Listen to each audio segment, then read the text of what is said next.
दिल्ली में दिल्ली चुनाव की दस्तक बहुत तेज सुनाई दे रही है।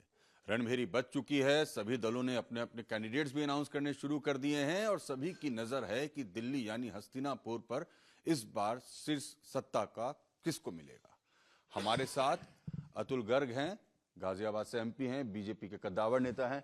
सर, इस बार सभी की नजर है दिल्ली के चुनाव पर, कैसी तैयारी? ये नज़र तो हमेशा हर चुनाव क्षेत्र में हमेशा ही रहती है। तैयारी भाजपा जो है कार्यकर्ताओं की पार्टी है और पूरे भारत में एकमात्र पार्टी है जिसके पास हर गली मोहल्ले में पूरे क्षेत्र में समर्पित कार्यकर्ता हैं। तो पूरी चुनाव की तैयारी है और चुनाव जोर शोर से लड़ाई शुरू हो चुकी है चुनाव की। लेकिन आप लोगों ने चेहरा नहीं दिया सर। अरविंद केजरीवाल का एक चेहरा है सामने, बीजेपी के पास कोई चेहरा सामने में नहीं है, तो बिना सेनापति के उतरेगी मैदान में बीजेपी की टीम? ये एक सवाल हमेशा से होता रहा है। जब खट्टर साहब आए थे हरियाणा में तब कौन सा चेहरा था? तब चेहरा नहीं था ना कोई। मध्य प्रदेश में भी कोई चेहरा नहीं था, चुनाव लड़े। इसी प्रकार से अगर आप गौर करें कि महाराष्ट्र में भी चुनाव के बाद ही तय हुआ कि मुख्यमंत्री कौन बनेगा। तो ये कार्यकर्ताओं की पार्टी है और पार्टी की जो अपनी स्ट्रेटेजी है, तो चुनाव बहुत सारे निर्णय वो चुनाव के बाद भी लेते हैं। जनता का क्या समर्थन है, क्या देखभाल है, एक बहुत जिम्मेदारी के साथ निर्णय लिए जाते हैं। जो मतलब प्रधानमंत्री का चेहरा, एक बड़ा चेहरा यहाँ पर, फिर दिल्ली में भी प्रधानमंत्री का ही जिक्र और प्रधानमंत्री के चेहरे पर ही पूरी टीम उतरेगी? ऐसा नहीं होता है। प्रधानमंत्री का अभी तक कभी कोई ऐसा इन्वॉल्वमेंट अभी है नहीं, चले जा रहा है नेचुरली। वो हमारे बड़े नेता हैं, बड़े क्या पूरे देश में उन्होंने विश्वास अर्जित किया है कि मोदी की गारंटी और मोदी जी जो कहते हैं वो होता ही है। और उन्होंने देश की ऊंचाइयों पे लेके गए हैं।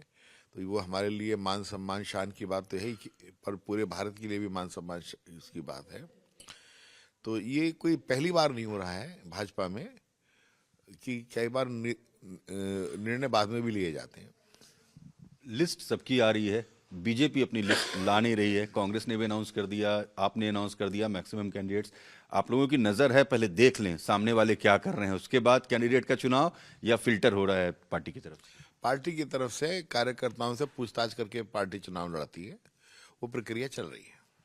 बार बार ये आरोप अरविंद केजरीवाल लगाते हैं कि मतदाता सूची में नाम कट गए, मतदाता सूची में नाम काट दिए गए।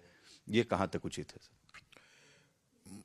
उन्हें गुस्सा इस बात का है कि जो नकली नाम उन्होंने बना रखे थे किसी रोहिंग्यों के, बांग्लादेशियों के, तो उसमें जब जांच की गई तो ऐसा भी पता पड़ा कि 123 लोग एक ही 50 गज के घर में उनके नाम बनाए हुए। और तो उसमें शिकायतें हुई हैं बीएलए के यहाँ। तो जो नाम काटे जाते हैं तो उसकी जवाबदेही निर्वाचन आयोग की होती है। ऐसा नहीं है कि मैं किसी की शिकायत कर दूं तो आप काट देंगे। बिना जांच पड़ताल के नाम काटे नहीं जा सकते। और जो भी नाम काटेगा तो वो अपनी पूरी जिम्मेदारी उसकी होती है कि नाम किसी का क्यों कट रहा है। लेकिन उनको दुख जो है इस बात से है कि जो बांग्लादेशी और रोहिंग्यों को उन्होंने बसा लिया दिल्ली में, तो